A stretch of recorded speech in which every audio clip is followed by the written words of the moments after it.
This is the Sleep Historian. Each night we explore the echoes of the past, stories told slowly to calm the mind and ease you towards sleep. If you enjoy these quiet journeys through time, please like and subscribe, and let the next story begin. Before the Library of Alexandria became legend, there was only a new city and an empty idea. You stand on the shore of the Mediterranean in the early 3rd century BCE, where the water folds gently against pale sand. The air smells of salt, tar, and crushed herbs from nearby markets. Blocks of bright limestone rise in ordered lines, forming streets that Alexander once imagined but never lived to see complete. Above the harbor, scaffolding surrounds an unfinished complex of courtyards and halls. It is quiet now, but the intention is already clear: to gather the world's knowledge into one place. You watch workers carry baskets of stone chips, scribes walk past with bundles of papyrus, and officials consult sketches on wax tablets. The city feels like a thought still being written. Somewhere within these walls, a library is about to open its eyes. Follow the broad, canopic way toward the heart of the city. Sunlight slides along colonnades and across courtyards planted with fig and laurel. At the center rises the Mausion, a sanctuary of the Muses, part temple, part academy, part quiet refuge for thought. Inside, scholars dine together at long tables, discuss geometry over bread and olives, and walk shaded porticos lost in calculation. Attached to this community is the library. Halls, side rooms, and storage chambers arranged around open courtyards. Its purpose is simple and vast: to collect every written work in every language from every reachable land. Here, Alexandria decides that human memory should not depend on chance. It will be built, page by page, with deliberate care. Step into the library's great hall on an ordinary morning. Light filters down from high, clear-story windows, flattening shadows along polished stone floors. Rows of wooden shelves stand in measured lines, each fitted with pigeonholes for scrolls. Bundles of papyrus rest inside, tied with dyed cords indicating subject and author. The air smells of dry reed, ink, and cedar oil used to keep insects away. Near a long table, a librarian unrolls a scroll, checking its title against a wax-covered catalog. Scribes sit with knees tucked beneath low desks, copying text in careful, even strokes. The room feels hushed but not stiff, more like deep concentration shared among many minds moving quietly in parallel. Move deeper into the complex, where smaller reading rooms branch off from the main corridor. In one, a mathematician traces geometric figures on a smooth board, explaining Euclid's propositions to a circle of attentive students. Triangles, lines, and arcs build into theorems, each step taken slowly enough to understand, but firmly enough to trust. In another room, a physician examines a scroll on anatomy, comparing its descriptions with notes from Egyptian temple records. A student leans closer, lips moving silently as he rereads a passage. No one rushes. Knowledge here is treated like something to be handled with both hands, weighed, tested, then placed carefully where it fits. Outside, within the Mausion's colonnades, conversation flows more freely. You watch scholars walk in pairs along stone paths, shaded by climbing vines. They discuss causes of disease, the nature of numbers, the behavior of stars. A philosopher pauses to draw a diagram directly onto the stone with a piece of charcoal, then steps back so others can see. Meals are shared in a common dining hall where benches line long wooden tables. Servants bring bread, fish, and bowls of lentils. Debates continue between bites. The library is not just shelves and scrolls. It is a community of people who have been given time to think, to question, and to listen. On the harbor, the library's reach is visible in another way. You stand at the foot of the quay as a sleek merchant vessel is inspected by royal officials. Among the amphorae of oil and bales of cloth, a chest of scrolls sits under a linen cover. A scribe gently lifts each roll, notes its title, and sends it inland. The policy is simple. Any book that enters Alexandria is temporarily taken, copied, and then returned. Sometimes the copies are kept, and the originals placed reverently on the shelves. Ships become moving veins, carrying texts from Athens, Rhodes, Jerusalem, Memphis, and beyond. The library grows not through conquest, but by inviting the world inside. In a quieter chamber, catalogers work on what will become the Pinakes, an enormous index of authors and subjects. You watch Callimachus, or one of his successors, run a finger down columns of names, adding short notes about content, style, and origin. Wax tablets and papyrus drafts lie stacked in orderly piles beside him. With each entry, the library gains not just more texts, but more structure. Knowledge is no longer an unbroken forest. It becomes mapped ground. A scholar arriving to study agriculture, poetry, or medicine does not wander at random. The Pinakes turned shelves of scrolls into something like a navigable landscape where ideas can be located and linked with care. On the city's western edge, the Pharos lighthouse rises over the sea, its upper flame visible for miles. At its summit one evening, you stand beside an astronomer from the library as he uses the height to observe the stars. A bronze armillary ring glints in the last light.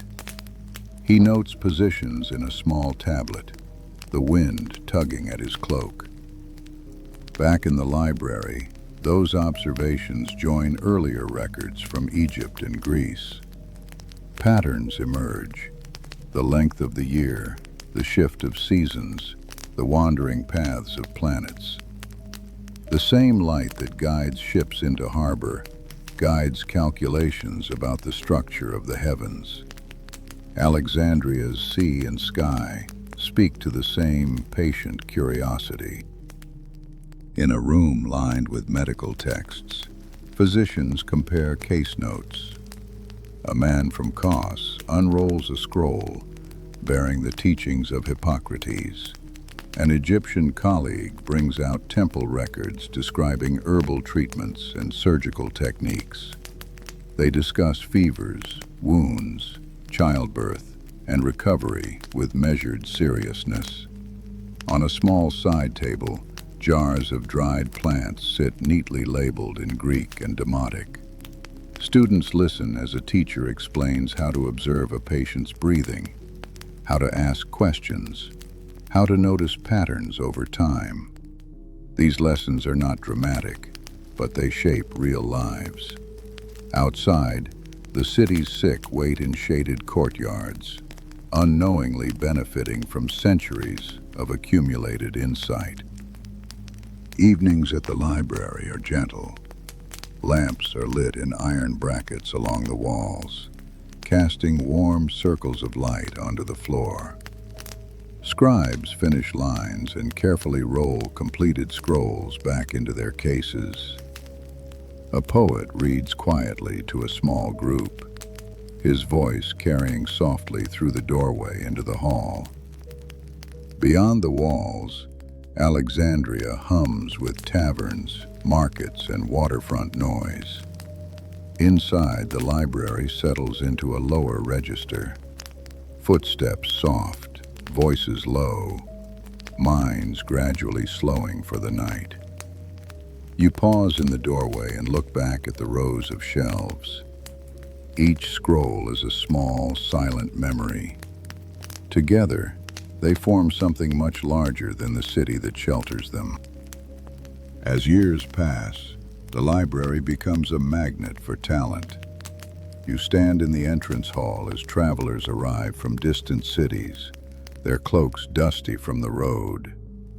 A mathematician from Syracuse, a physician from Cyrene, a grammarian from the islands, all step through the same doorway, carrying ideas and questions. An attendant records their names and fields of interest on a wax tablet, then guides them to rooms where their work can continue. The atmosphere feels like a gentle tide, bringing new minds in, sending refined ideas back out. Alexandria's reputation spreads, not as a place of power, but as a place where knowledge itself is treated as a kind of citizenship. Within the reading rooms, you see Eratosthenes comparing distances and shadows, assembling the measurements that will allow him to estimate the Earth's circumference. He consults reports from travelers, notes the angle of the sun at noon in different cities, and performs slow calculations in neat columns. Nearby, a geographer sketches coastlines on a flat board, revising the shape of the Mediterranean based on new sailing accounts. A historian organizes chronicles from Egypt, Assyria, and Greece into a continuous timeline. Each field reinforces the others. The library's strength is not just in what it owns, but in how it allows separate fragments of knowledge to touch and inform one another. In another chamber, translators work side by side. A Jewish elder recites lines from the Torah in Hebrew, while a Greek scribe shapes them into smooth, accessible sentences. One small part of the project that will become the Septuagint. Down the row, an Egyptian text on agriculture is being rendered into Greek, its advice on irrigation and soil carefully preserved. You listen to snippets in multiple languages, Aramaic, Egyptian, Greek, dissolving into the same thin scratch of reed on papyrus. The library does not insist on one tongue. It treats languages like different paths up the same hillside, each worth tracing, each offering its own precise view. The Mauseon functions almost like a monastery of inquiry. Scholars receive stipends, meals, and lodging so they can focus on their work. You walk through modest sleeping chambers where simple beds stand beside piles of scrolls instead of personal decorations. The walls are bare, but the desks are crowded. A philosopher sits by a window, revising an argument about fate and choice. A grammarian sorts lines of poetry into patterns, noting meter and dialect. When they meet for breakfast, conversation flows easily from theory to practice, from ethics to navigation, from rhetoric to city drainage. The humility of the rooms contrasts gently with the ambition of the ideas being shaped inside them. Beyond the library's walls, Alexandria's streets reflect its influence. Shop signs show increasingly precise measurements. Apothecaries list ingredients with carefully recorded weights. Farmers bring produce to market according to seasonal calendars refined by astronomers. You overhear a trader quoting a maxim from a popular philosopher as a way of closing a deal, half joking, half serious. Knowledge here is not locked away. It seeps outward in small, practical ways. In more accurate maps for sailors, better treatments for fevers, more efficient taxation records for officials. The city's prosperity rests partly on the quiet, unseen labor inside the library. Every careful line copied at a desk ripples into daily life beyond the colonnades. In a small courtyard, a teacher of music demonstrates mathematical ratios with strings stretched over a wooden soundbox. Students listen as he plucks intervals, fourths, fifths, octaves, explaining how simple numeric relationships shape harmony. They jot notes in wax and sometimes close their eyes, trying to hear the pattern behind the sound. In another corner of the complex, a specialist in mechanics shows a young apprentice a model of a water-lifting device. The wheel turns, the cups fill and empty. Water rises a little higher. These inventions do not transform the world overnight, but they reflect a growing belief that nature can be understood, measured, and gently persuaded to assist human needs. Not everything in the library is lofty. Grammarians argue over punctuation and proper word choice. You witness a heated but quiet exchange about a single line in a tragedy, whether a character should be noble or merely brave. The difference seems small, yet the scholars care deeply. Their debates may seem trivial, but they underpin the reliability of the library's editions. By comparing multiple copies and settling on careful wording, they stabilize texts that might otherwise drift over generations. The work is patient, repetitive, and exacting, the literary equivalent of stonemasonry, giving later readers something firm to stand on. From the library's rooftop, you can see the whole city. The harbor curves gently around the bay, its surface dotted with ships from every direction. The Pharos lifts its flame toward evening clouds. Temple roofs, markets, and villas form a layered pattern beneath the fading light. Standing there, you sense how intertwined Alexandria's identity is with this institution. The library is both a physical place and an idea, that a city can define itself by what it knows, not just by what it owns. For now, this idea feels secure, as enduring as stone. The horizon seems open and wide, with more questions than answers, but a steady confidence in the work being done below. Time moves on. Dynasties shift. The Ptolemies, who once nurtured the library, face internal rivalries and external pressure. You are in a reception hall when Roman envoys first arrive with formal demands and careful politeness. They admire Alexandria's wealth, its harbor, its lighthouse, and its library. Negotiations unfold in measured voices. Treaties are signed. Slowly, Roman influence deepens. The city remains Greek in language and spirit, but a new power stands behind the horizon. Scholars carry on much as before, adjusting little in their daily routines.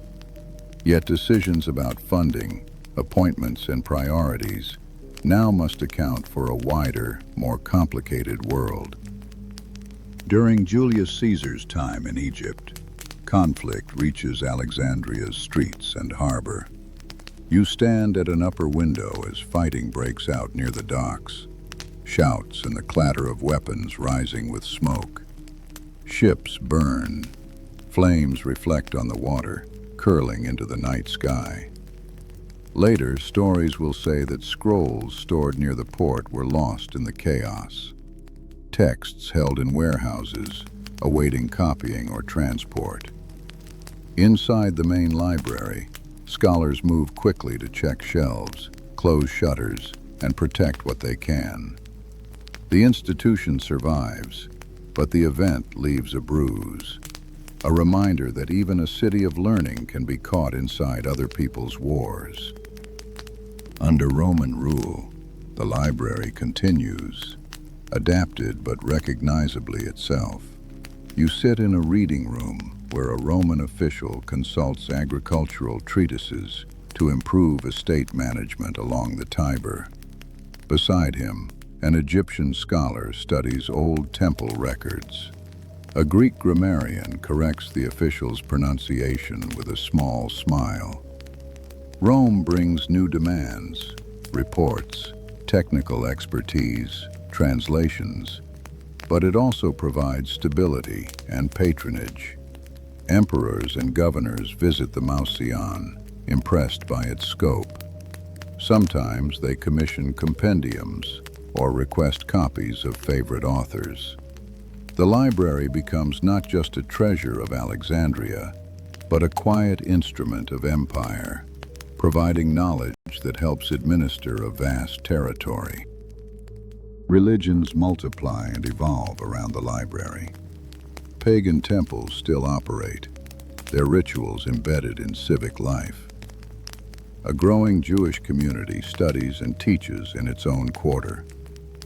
Early Christian groups gather in houses or simple meeting halls, discussing scripture and meaning late into the night. You walk past a courtyard where a philosopher lectures on ethics, watched by students from several backgrounds. They do not yet know how deeply these differing beliefs will shape the city's future. For now, the library shelves texts from all sides, myths, laws, prophecies, histories, reflecting a world that still assumes ideas can coexist, even when they disagree. In a geometry classroom, the style of teaching has changed little over generations. A teacher traces circles, chords, and angles on a board smoothed by decades of use. Students lean forward, counting quietly, reshaping the lines in their notebooks. Euclid's Elements, copied and recopied, remains a foundational tool.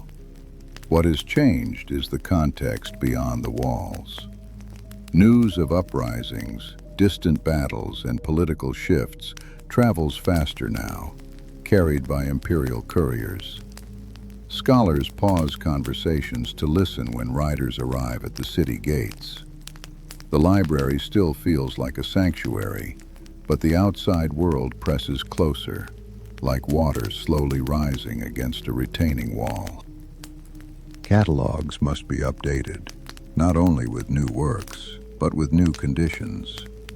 You watch a librarian revise the Pinakis, marking some authors as lost and adding others from Roman lands, Latin historians, poets, and legal scholars. A careful note in the margin records that a particular scroll was damaged, then restored, its missing lines reconstructed from quotations in other texts.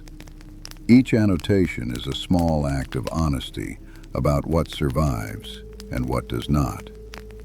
The library has always felt comprehensive, yet increasingly it must acknowledge gaps. Where once the goal was to hold everything, now the work involves preserving what remains, knowing that some doors in the landscape of knowledge have quietly closed. In the city, tensions occasionally flash into view. You witness a dispute in the streets between supporters of different philosophical schools, voices raised, gestures sharp. The argument disperses quickly, but leaves an edge in the air. Elsewhere, disagreements between pagan and Christian groups lead to processions, sermons, and counter-sermons. Within the library, custodians respond by tightening routines, access rules, copying priorities, safeguards for rare works. They cannot control the city, but they can protect the shelves. The atmosphere inside grows slightly more cautious, though the essential work continues. The library endures by narrowing its focus, not on who is right in the streets, but on what must be kept safe for whoever comes next. At dusk, you stand again on the library steps, looking out over Alexandria under Roman skies. The city has changed since its founding. New rulers, new customs, new frictions. Yet the constant presence of study remains. Lamps flicker to life inside reading rooms. From somewhere within, a low murmur of recitation drifts into the open air. You sense, without knowing details, that this balance cannot last forever. Empires age as surely as buildings. But tonight, the library still stands, its shelves full, its catalogs ordered, its scholars at work. History has begun to lean away from it, yet the quiet inside remains as complete as it ever was. By the 3rd century CE, the city around the library is less certain of itself. You walk along streets that still bustle with trade, spice sellers, linen merchants, money changers, yet hear more talk of taxes, wars, and emperors whose names change too quickly. In a courtyard of the Mauseon, an aging scholar explains a theorem to only 3 students instead of a dozen. Funding has grown irregular. Inside the library, lamps are trimmed carefully to save oil. New scrolls arrive less often. When they do, they are welcomed like honored guests. The work continues, cataloging, copying, teaching. But beneath the steady routines you sense a faint, persistent question. How long can this be sustained? Religious currents grow stronger and more conflicting. You pass a shrine where incense still burns for older gods, then turn a corner and see a church group singing psalms in a modest hall. Jewish scholars debate points of law in their own quarter.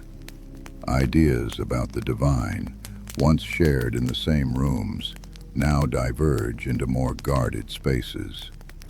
Within the library, a philosopher lectures on Plato while a Christian student listens, quietly transposing concepts into his own framework. Some works are praised, others are approached with suspicion. The shelves still hold everything: tragedies, hymns, commentaries, epics. But the way people look at them has changed. Texts are no longer only tools of understanding, but also statements of identity. At times, street tensions echo into the library's walls.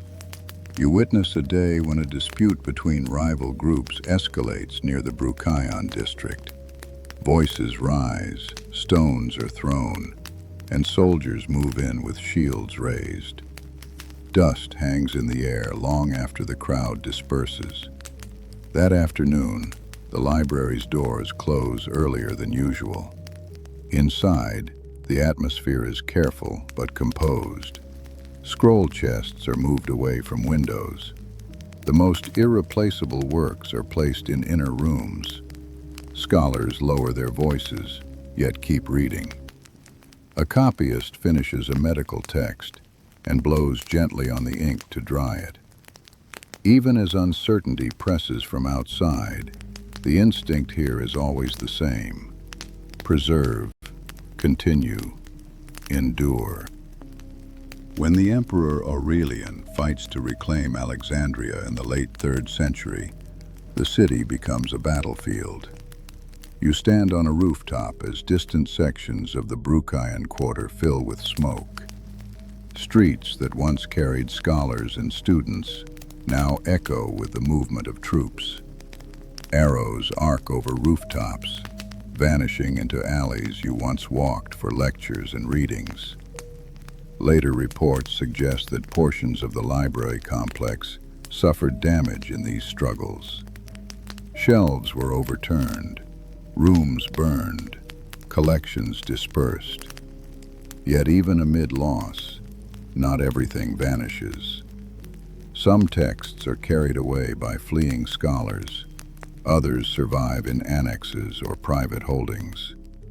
What was once a single radiant center begins to fragment into many smaller points of light. In the quieter years that follow, a related institution becomes more prominent, the Serapeum. You walk up the hill toward its grand colonnade, where a temple to Serapis rises above the city. Attached to this complex are lecture rooms and collections, a kind of satellite of the older library. Here, philosophy, mathematics, and religious discussion continue side by side. Inside, you see shelves of scrolls, some newly copied, others clearly older, their edges slightly darkened with age. Students gather in small groups, reading by narrow windows that admit both light and the sound of the city far below. Though diminished from its height, Alexandria's intellectual life persists, adapting to new structures while carrying forward old habits of thought. As the 4th century unfolds, Christianity becomes the dominant force in Alexandria. Churches grow larger, bishops gain influence in civic affairs. You stand in a public square where a bishop delivers a sermon about idols, his voice firm but measured. Some listeners nod in agreement. Others exchange uneasy glances. The city's sacred landscape is being redrawn in slow, visible strokes. Philosophers at the Serapeum adjust in different ways. Some integrate Christian ideas into classical frameworks. Others hold firmly to older traditions. The scrolls on the shelves do not change, but the meanings people find in them do. The library's surviving fragments stand at the meeting point of reverence and suspicion, cherished by some, questioned by others. Eventually, tension focuses on places that symbolize the old order. The Serapeum, with its statues and scholarly rooms, becomes a target of anger as well as admiration. You are present in the city when crowds gather near its base, arguments rising over which gods, which texts, and which practices should define Alexandria. Soldiers attempt to keep peace. Negotiations falter. When destruction finally comes, it feels both deliberate and sorrowful. Statues are toppled. Decorative walls are broken. Scrolls are scattered, some trampled, some seized, some perhaps hidden away by those who cannot bear to see them lost. The process is not a single flash of fire, but a series of irreversible gestures. Another great thread of the old library's collection is cut. By the time imperial decrees settle and new patterns of worship take hold, what remains of the original library is no longer a single institution. You walk through Alexandria and see hints of it everywhere instead.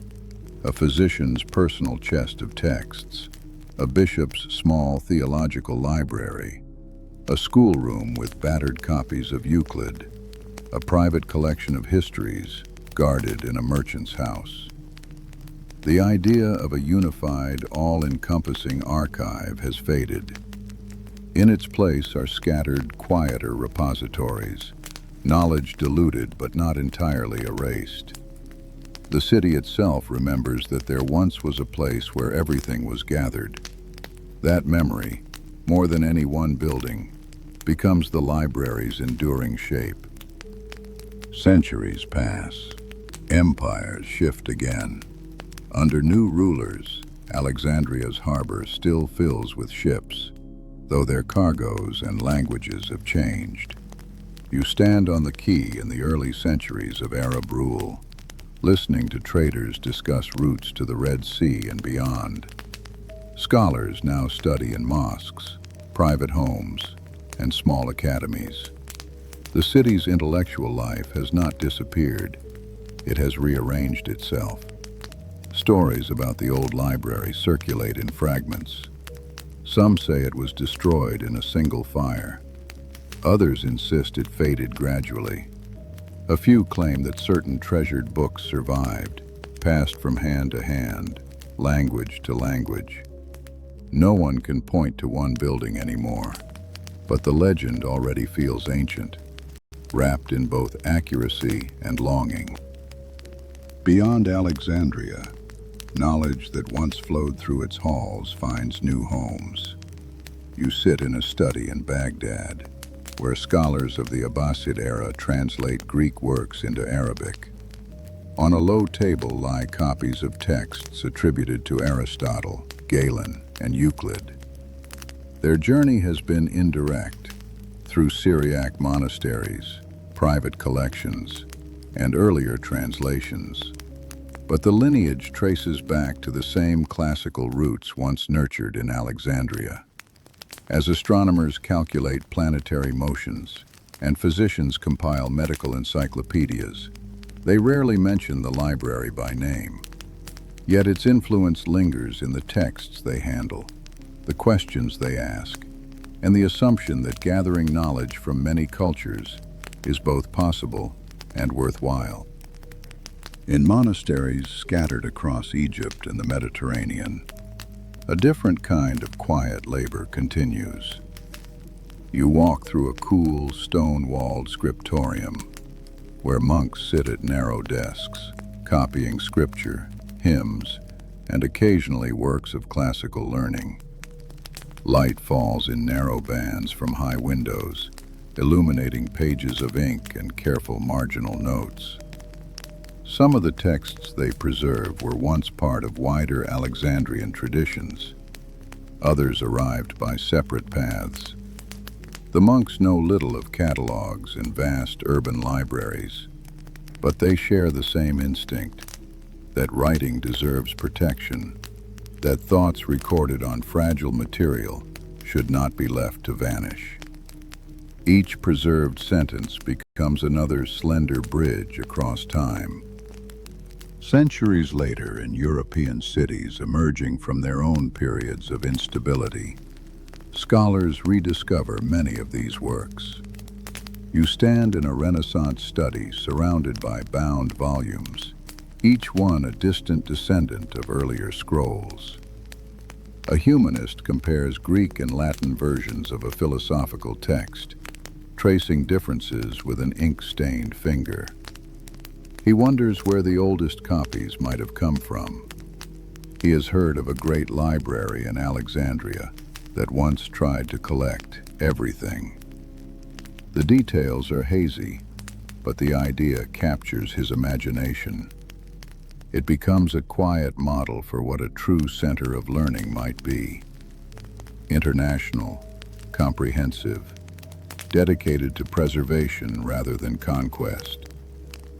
As printing spreads, the scale of duplication changes, but the shadow of Alexandria remains. You visit an early print shop where metal type clicks softly into frames. Sheets of paper pass under inked plates, carrying copies of works that generations earlier would have required weeks of hand copying. The room smells of oil, metal, and fresh paper. Printers debate which texts to prioritize: scripture, law, classical authors, practical manuals. Underneath their choices lies a familiar aim: to make knowledge more available, less vulnerable to loss. They may not name the Library of Alexandria directly, but their efforts answer the same quiet question it once posed. How much of what we know can we keep? In the modern era, historians and archaeologists attempt to trace the library's true outline. You walk through a museum exhibition where fragments of papyrus rest under glass. Labels describe catalogs, royal decrees, ancient accounts of book collection and loss. Maps show possible locations within the ancient city. Diagrams suggest rows of shelves long vanished. Visitors lean close, reading names of authors whose complete works no longer exist. The exhibit cannot rebuild the library, but it can make its absence tangible, a shaped emptiness that invites reflection. People leave with a sense of both wonder and quiet grief, imagining how full those rooms once were. Along Alexandria's modern shoreline, a new building rises in curved layers of glass and stone. The Bibliotheca Alexandrina. You step inside its vast reading hall, where light pours down a sloping roof onto long rows of desks. Computer screens glow beside printed books. Students from many countries work in a dozen languages. On the walls, carved scripts from around the world acknowledge the diversity of writing systems. Digital archives preserve texts in ways the ancients could not have imagined. The new library does not claim to replace the old, but to honor its intention, to gather, to protect, to share. In its quiet buzz of study, you can almost hear faint echoes of reed pens on papyrus. Standing on the terrace of the modern library at sunset, you look out over a coastline that has shifted but not disappeared. Fishing boats rock gently in the harbor. The sea reflects bands of orange and deepening blue. Somewhere beneath later layers of stone and street, the ground that once held the Museum and its library still lies, part of the city's deep foundation. The story of Alexandria's library no longer feels like a single line, beginning and ending. It feels like a pattern: creation, flourishing, fragmentation, remembrance, renewal. The building fell, but the question it embodied remains. What might happen if a society truly commits to remembering as much as it can? Let your thoughts return now to the long arc you have walked. You have seen a bright new city invite the world's texts into its halls, watched scholars measure shadows to weigh the earth, listened to translators carry stories between languages. You have felt the quiet tension as politics intruded, fires burned, and buildings changed hands. The Library of Alexandria becomes clearer not as a place, but as a long, determined effort to collect, to compare, to understand. It lived for centuries, changed shape many times, and finally dissolved into countless smaller rooms and bookshelves. Its life was not just its destruction, but the steady work that came before. You can also feel, in its absence, the cost of forgetting. Works that once sat in its pigeonholes now survive only as titles in catalogs or quotations in other texts. You imagine empty spaces on shelves where entire worlds of thought once rested. Plays never performed again, histories never reread, observations that might have suggested different futures. Yet the story is not only loss. The library's fragments seeded other traditions. Its methods of classification, translation, and critical comparison moved outward. Later generations did not start from nothing. They began on ground made firmer by centuries of Alexandrian labor. Even the regret we feel now is a kind of tribute to its ambition. In a quiet way, the library's real legacy may be the idea that knowledge belongs to everyone, not just to a single court or priesthood. You picture a young student in any era, medieval, early modern, or today, opening a book and finding inside its pages a link back to conversations held long ago under Alexandrian colonnades. The specific shelves are gone, but the pattern of gathering, organizing, and questioning persists.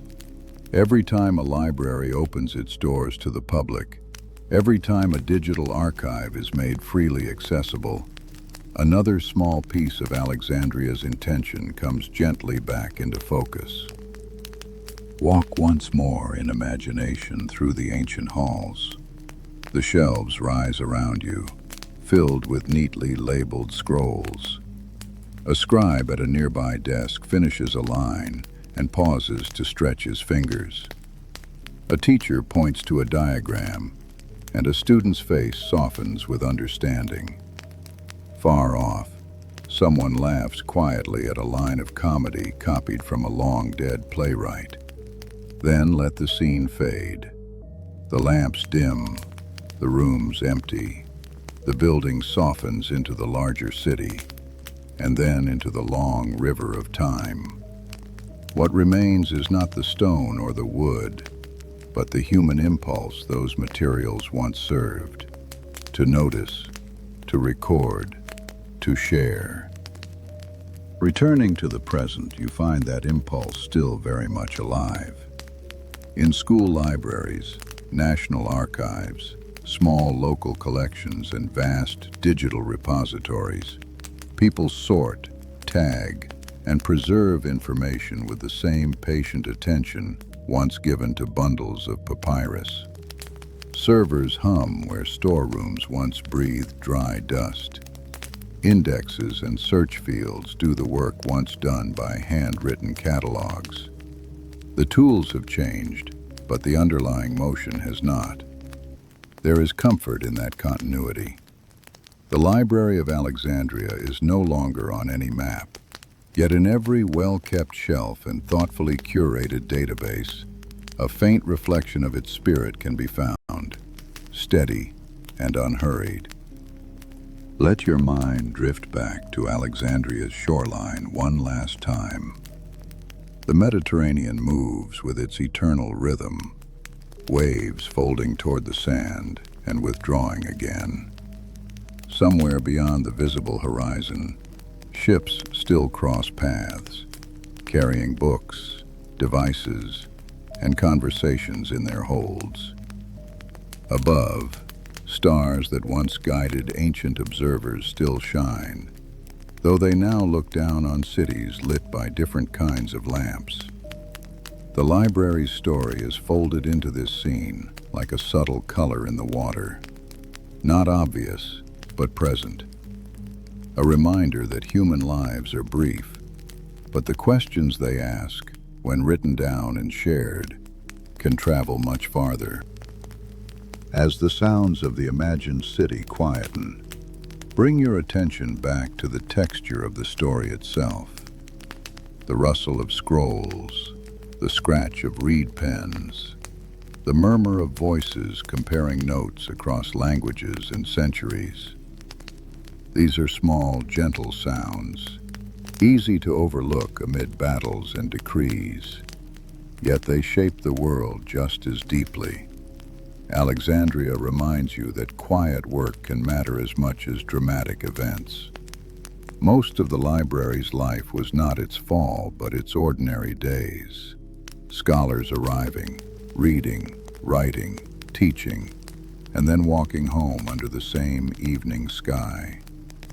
That rhythm, more than any catastrophe, is what lingers. Let that rhythm soften now into the background. The harbor empties. The colonnades grow still. The last lamp in the Museon is extinguished by a careful hand, leaving only starlight on stone.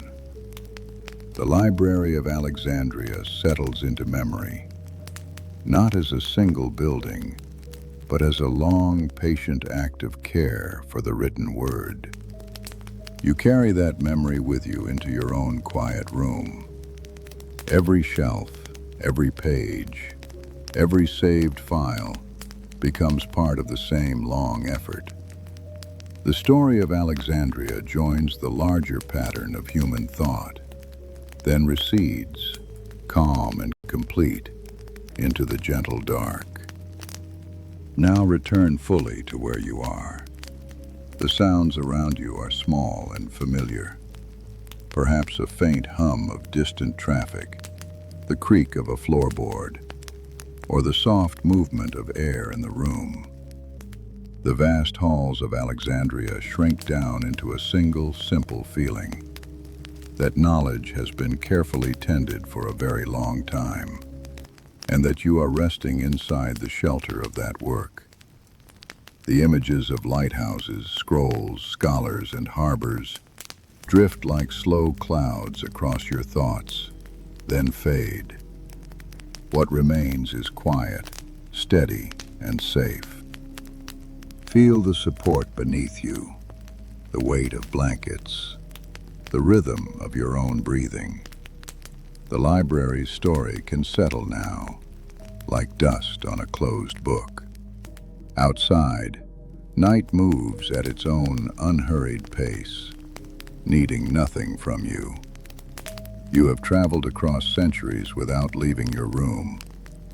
Allow your mind to loosen its grip on details, dates, names, places, letting them dissolve into a single, calm impression of continuity and care. You are here, in this moment, held gently by the dark. When sleep comes, it can arrive as softly as pages turning in a quiet, empty hall.